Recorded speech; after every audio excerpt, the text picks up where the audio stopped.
দুর্গাপুর মাউন্টেনার্স অ্যাসোসিয়েশনের rock climbing ক্যাম্পে আজ অন্তিম পর্বে স্টুডেন্টসদের জন্য টিফিন, সুস্বাদু পুষ্টিকর খাবার, ছোলা, আমরা যেটাকে বলি বাংলাতে কলাই তোড়া।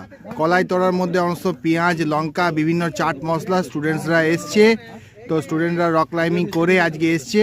এরপর চা, আজকের টিফিন হচ্ছে কলাই তোড়া। এই দেখুন, দেখতে পাচ্ছেন খুব সুন্দর। তারপরে স্টুডেন্টদিকে পরিবেশন করে দেওয়া হবে। তো কি বলতে গেলাম, আজকে রক ক্লাইম্বিং ক্যাম্পের আজকে লাস্ট ক্যাম্প ফায়ারের অনুষ্ঠান কিছুক্ষণের মধ্যে শুরু হবে। তো আজকে Durgapur mountaineers association day to day, কালকে ছিল পাস্তা, তার আগের দিন ছিল চপমুড়ি। আমি ডে টু ডে কিন্তু ফোনে খবর সব নিয়েছি যে কি কি খাওয়া দাওয়া হচ্ছে। তো আজকের হচ্ছে সবচেয়ে পুষ্টিকর খাবার হচ্ছে, ফেমাস খাবার হচ্ছে কলাই তোড়া।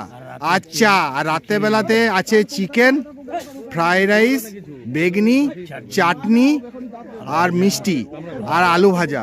ও হো হো হো হো, রাতের ভিডিও আমি করব, আমি এখন করে রাখলাম।